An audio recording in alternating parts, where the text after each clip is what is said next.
Some people go through life like nothing can touch them. Bad day at work. They don't flinch, someone disrespects them.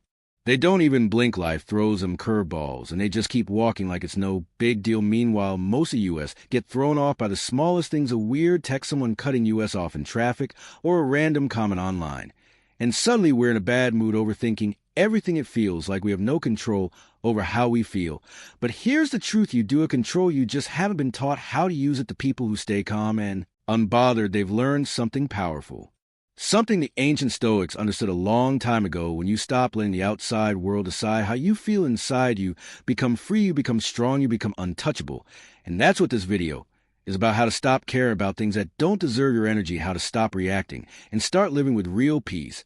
If that sounds like something you need, there's one small thing you can do that really helps us keep this going. Just hit that subscribe button. It's free, and it means a lot. Now, let's get into it. You ever stop and think how much of what bothers you isn't even real?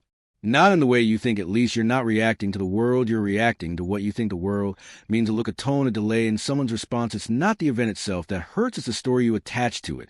And that's the part no one teaches us. Growing up, we're taught to respond to what we see, but never told to question how we're seeing it. Here's where people get stuck. We walk around saying things like, "He made me feel stupid," or "That ruined my day," but pause for a second. Did the person make you feel that way?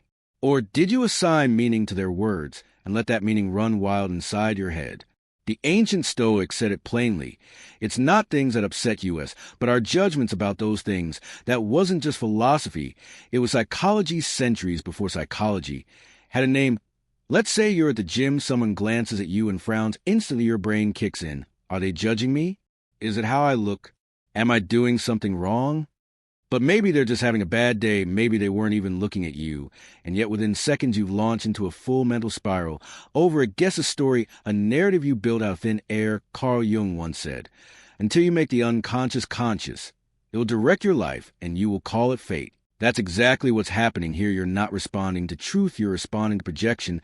Most of us don't see the world clearly. We see it through a fog made of past hurts, past rejections, fears we never dealt with. If your heart's been broken, you see love through suspicion. If you've been criticized, you hear judgment in every neutral comment. It's like trying to navigate with a cracked lens. Everything feels personal, even when it isn't. Socrates said, "The unexamined life is not worth living." That wasn't about philosophy class. It was about taking responsibility for your lens. Because until you do, you'll stay trapped in a cycle of reaction where every little thing feels like a threat. And every time you react without pausing, you reinforce the idea that you're powerless, that you're at the mercy of the world. But you're not. That's the illusion the world can poke. But only you decide if it hurts. What's actually happening is this: your brain is running an old program. It sees something, it labels, it reacts automatically. But what if you could rewrite the code? What if instead of reacting, you paused? That tiny space between stimulus and response, that's where your power lives. Aristotle once said, anyone can become angry. That is easy, but be angry with the right person, to the right degree, at the right time, for the right purpose, and in the right way. That is not easy. That quote holds a key to emotional intelligence. It's not about suppressing emotion. It's about choosing how and when to let it move through you consciously, not compulsively. Here's the move that will change your life. Start questioning everything you feel, not in a cynical way, but with curiosity. When something upsets you, pause and ask, is this really about them, or is this touching something inside me? That question alone can break the spell. It stops the old pattern and invites a new way of seeing. Instead of living like a puppet pulled by every trigger, you start living like a person, clear, grounded, centered. Plato believed that reality is but a shadow of the truth. In other words, most of what you think is real is just a version of it shaped by your mind. So ask yourself, is this moment truth or just my interpretation of it? And if it's just a story, do I still want to keep telling it? The people who stay calm under pressure, the ones who don't get rattled by petty stuff. They're not cold, they're clear. They've trained themselves to stop giving automatic reactions. And the more they practice that pause, the more space they create inside themselves. That space becomes peace. That peace becomes strength. That strength becomes a quiet kind of power that doesn't need to prove anything to anyone. And here's the beauty of it all. This isn't about being perfect. It's about being aware every time you catch yourself spiraling. And choose not to follow the thought. You win. Every time you pause instead of explode, you grow. Every time you challenge a story instead of swallowing a whole, you reclaim your mind. So next time something pushes your buttons, don't ask, why is this happening to me? Ask, what inside me is letting this affect me? That's where the real work begins. That's how you go from being a puppet of your emotions to being the quiet master of your mind. Stoicism wasn't about being emotionless. It was about mastering emotion so that nothing and no one controls your peace again. And that is real freedom from the moment you were old enough to understand words. You were being trained, and not in a good way. You were taught that your value depends on what others think of you, that fitting in matters more than being at peace, that your worth is measured in likes, approval, and applause. And the wild part, you didn't even notice it happening. None of you asked. It was a water. We were swimming in school, parents, media, culture, all pointing you in one direction. Care what people think, and care a lot. It's no accident. This wasn't just personal conditioning. It's systemic. The world around you is built to keep you reactive. Think about it. Social media algorithms don't reward clarity or calm. They reward outrage, conflict, comparison. You scroll and suddenly you feel like your life isn't enough, like you're behind, like you're missing out. Why? Because that emotion keeps you hooked. Every comment, every post is designed to keep your attention tied to external validation. Marcus Aurelius, a Stoic emperor and philosopher, once wrote, "The opinion of 10,000 men is of no value if none of them know anything about the subject." But we chase those opinions anyway, as if they define us, and IT doesn't stop. Their marketing is another psychological game. Entire industries exist to sell you a problem first, then offer you the solution. You're too old, too young, too quiet, too loud, too broke, too behind. A message is always the same. You're not enough unless you buy this. And the more insecure you are, the more likely you will buy. That's why your emotional reactivity isn't just a flaw, it's a profit model.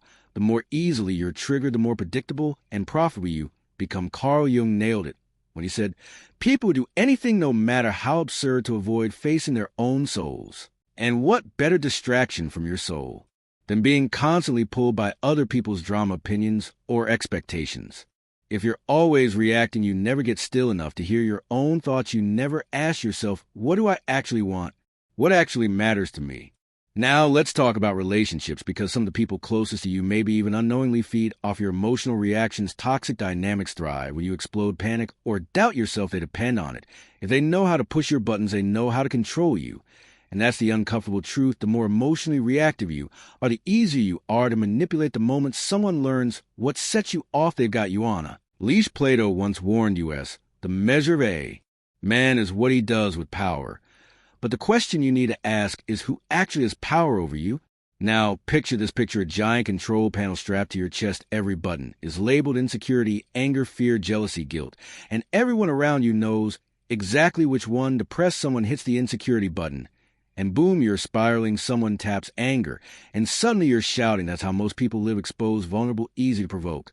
But here's the shift. Imagine unplugging that control panel completely. Imagine someone says something nasty, and you just don't react. You don't need to prove anything. You don't need to fire back. You don't even feel it in the same way. That's not indifference. That's power. Socrates said, "He who is not a good servant will not be a good master." If you can't manage your own emotions, how can you ever hope to lead your life with clarity? When you unplug from the need to react, you gain a kind of freedom most people never taste. You're not rushing to explain yourself. You're not overthinking text. You're not taking things personally that were never about you to begin with. You become steady like a rock in a storm. People start to notice, not because you're loud, but because your peace is unshakable. And yes, some people might call you cold. Let them. What they don't understand is that what looks like detachment is actually discipline. It's you choosing not to hand out your peace of mind like it's free candy. Aristotle said, knowing yourself is the beginning of all wisdom. And when you know who you are, when you're anchored in that, nobody else's noise can move you. So know you're not heartless for not reacting. You're not rude for protecting your energy. You're just done letting people play with your inner world like it's theirs to mess. When you've unplugged the panel, you've taken back the controls. And in a world addicted to chaos, that kind of calm is a superpower. And here's the secret: the world doesn't actually want you to be calm. It wants you reactive, impulsive, and easily offended, because that's what keeps the wheels spinning. But when you stop giving them that reaction, you break the cycle. You stop being a puppet and start becoming the master of your own reality. That's stoicism in action, not just theory, but daily practice. Every time you choose not to react, you train your mind. Every time you protect your energy, you reinforce your freedom. And in that quiet space between what happens and how you respond, you start to realize nothing out there can truly control you unless you let it. Some people think staying calm means you've stopped caring, that you're passive, weak. Detached in the worst way, cold, distant, emotionally shut off. But let's clear that up right now. Real detachment isn't about caring less, it's about caring right. It's about refusing to let every little thing hijack your peace. Because the truth is, the more reactive you are, the more control the world has over you. And if everything gets to you, you'll never have the energy to focus on what actually matters. The Stoics had a word for this apathy, and not apathy in the modern sense of not caring, but a state of inner calm where your soul stays untouched by chaos. Is the ability to let the world move around you, not through you. Picture yourself like a strong tree in the wind. The wind is there, the noise is real, but you don't bend to it. You stand rooted, present, powerful. That's what real detachment feels like. Step one in building that kind of strength: observe, don't absorb. Let's say you walk into a room and its tense people are snapping at each other. You feel that heaviness in the air. You might have immediately soaked it up, gotten irritated, defensive, stressed out, without even knowing why. But the wiser version of you, you notice the tension without letting it enter you. You say, okay, they're going through something, but you don't make it yours. Carl Jung once said, everything that irritates us about others can lead us to an understanding of ourselves. That quote hits hard when you realize most of what bothers you isn't personal, it's projection. Now, let's talk about the power of silence. Master the pauses might be the most underrated skill in the modern world, because the moment someone throws shade, we're conditioned to clap back, defend ourselves, prove our worth. But what if instead of reacting, you paused?